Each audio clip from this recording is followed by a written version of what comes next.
J.R.R. Tolkien, Lord of the Rings, The Two Towers, is a second edition of the Lord of the Rings, and I'm gonna start to read it for it for a while. I'm not a native speaker, so my English will be not that good, and some of my pronunciation is not exactly exact. It's about right, but I'm gonna proceed my readings. So, all right, here we go. The departure of Boromir. Arrogant spread on up the hill. Every now and again he bends to the ground. Hobbies right, and their footprints are not easy even for a ranger to read, but not far from the top of spring crossed the pass. And in the weathers he saw what he was seeking. I read the signs all right, he said to himself. Further on to the hill top. I wonder what he saw there. But he turned by the same way, and went down the hill again. Aragorn hesitated. He desired to go to the high seat himself, hoping to see there something that would guide him in his perplexities. But time was pressing. Suddenly he leaped forward and ran to the summit, across the great flagstones and up the steps, then sitting in the high seat he looked out. But the sun seemed darkened, and the world dim and remote. He turned from the north back again to north, and saw nothing save the distant hills. Unless it were that far away he could see again a great bird like an eagle high in the air, descending slowly in wide circles down towards the earth. Even as he gazed, his quick ears caught the sounds in the woodlands below on the west side of the river. He stiffened. There were cries, and among them, to his horror, he could distinguish the harsh voices of oaks. Then suddenly Wisha deemed to throated call a great horn for blow, and it breast of its monster heels and echoed in the hollows, arising in a mighty shout above the roaring of the fells. The horn of Boromir, he cried. He is in need. He sprang down the steps and gave away, leaping down the path. Alas, an effect is on me this day, and or that I do goes amiss. Where's Sam? Oh, I gotta drink some water for a while. Wait a moment.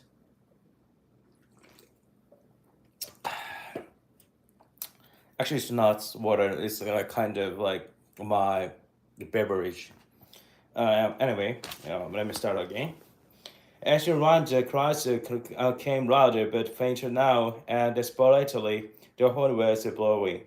Fierce and shrill arose the yells of the oaks, and suddenly the horn chorus ceased. Arrogant raced down the last slope, but before he could reach the bill's foot, the sounds died away, and as he turned to the left and ran towards them, they retreated, until at last he could hear them no more. Drawing his bright sword and crying, Elendil, Elendil, he glanced through the trees. Or maybe from Parth Garland in a greater glade not far from the lake he found Boromir. He was sitting with his back to a great tree, as if he was resting. But Aragorn saw that he was fierce, with many black feathered arrows. His sword was still in his hand, but it was broken near the hilt. His horn cleaving in two was at his side. Many oaks lay slain, a field all about him and at his feet. Aragorn knelt beside him. Boromir opened his eyes and strove to speak. At last, slow words came. I tried to take the ring from Frodo. He said, I'm sorry, I have paid. His glance strayed to his fallen enemies. 20 at last lay there. They have gone. The halflings, the oaks have taken them. I think they are not dead. Orcs bound them. He pursed his eyes closed wearily. After a moment he spoke again. Farewell, Arrogant. Go to Minas Tirith and save my people. I have failed. No, said Arrogant, taking his hand and kissing his brow. You have conquered. Few have gathered such a victory. Be at peace, minus trace, shall not fall. Boromir smiled. Which day did they go? Whispered there, said Aragorn. But Boromir did not speak again. Aragorn said Aragorn, thus passes thou here of Denethor, red of the Thor of God. This is a bitter end. Now the company is all in ruin. It is I that have failed, but with Gondor's trust in me. What shall I do now? Boromir has laid it onto me to go to Bel Monasteries, and my heart desires it. But there were, but where are the links at the barrel? How shall I find them and save the quest from this disaster? He knelt for a while, bent with a sweeping seal, grasping Boromir's hand. So it was that Regulus and Gimel found him.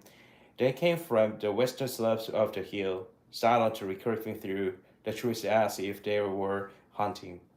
Gimli had his axe in hand, and Alvarez his long knife, or his arrows were spent when they came into the glade. They halted in amazement.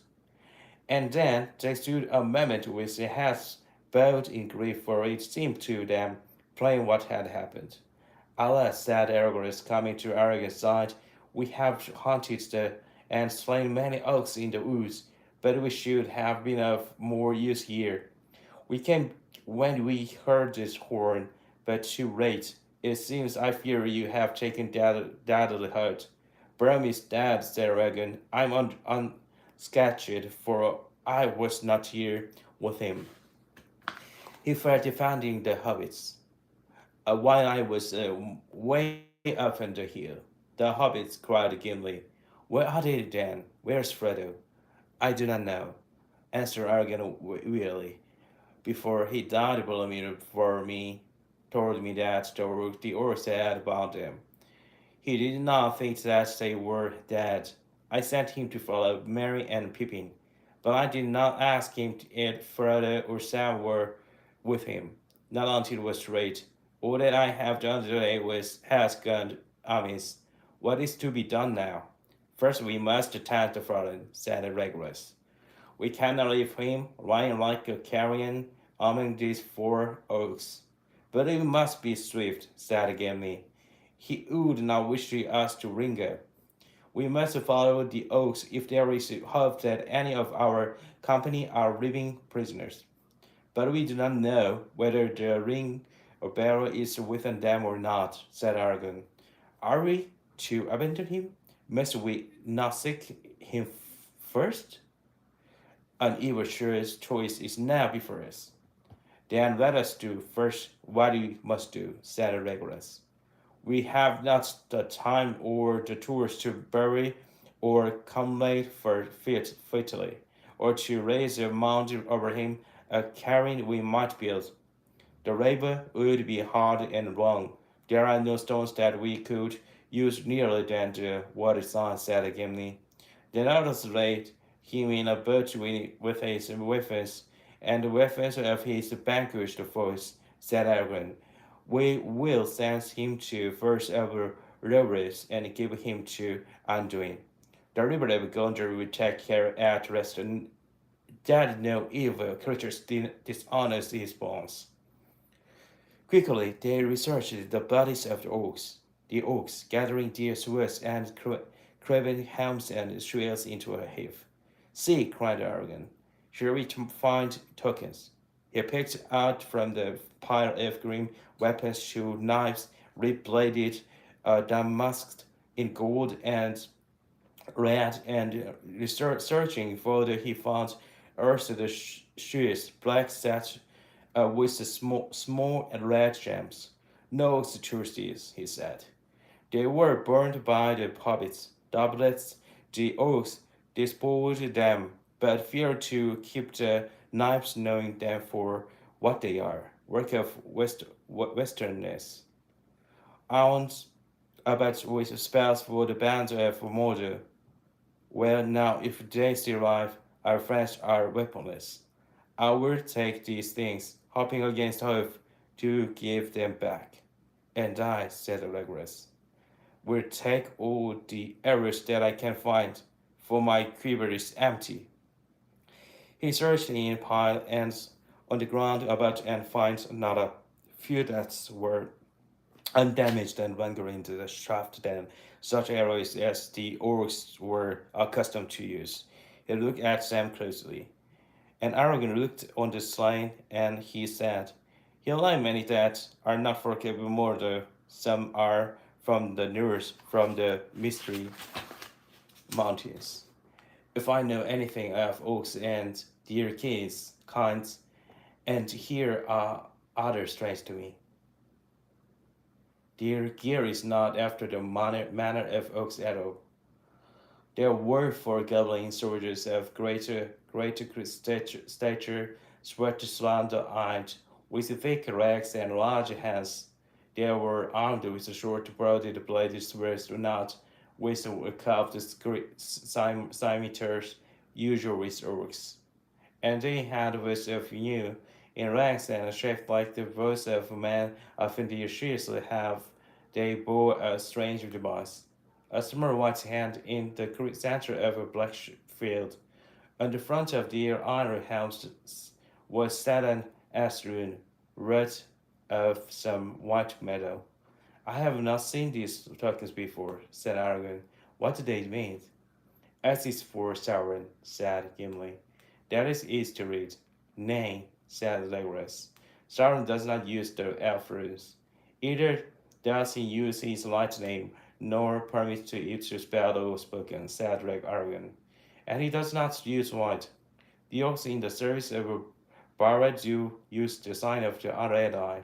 He sits for a moment instead. S is for Saruman, I guess. He said at ranks.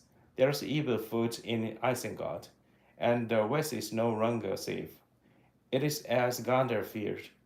By some means the traitor Saruman had of news of our journey. It is likely to that he knows of Gandalf. Pursuers from Moria may have escaped the vigilance of Rorin, or they may have avoided that land and come to Isengard by other paths. Extra fast, but Saruman has many ways of running news. Do you remember the birds? Birds? Well, we have no time to ponder riddles, said Gimli. Let us bear Boromir away. But after that, we must guess the riddles. If we are to choose our course lightly, answered Aragorn. Maybe there is no right choice, said Gimli. Taking his axe, the dwarf now cut several branches. This hand rested together with the bowstrings and spread their across often the frame. Often this left bare, they carried the body of the companion to the shore, together with such trophies of his last battle as they chose to send forth with him. It was only a short way, yet they found it no easy task, for Boromir was a man both tall and strong. And the waterside Aragorn remained, watching the beer, while Legolas and Gimli hastened back on foot to Python. It was a mile or more, and it was some time before they came back, paddling to but swiftly along the shore. There is a strange tale to tell, said Legolas. There are only two, but up on the bank we could find no trace of the other. Have orcs been there? Asked Aragorn. We saw no signs of them, answered Gilly, and orcs would have taken or destroyed all the birds, and the baggage as well. I will look at the ground when we come here, said Aragorn.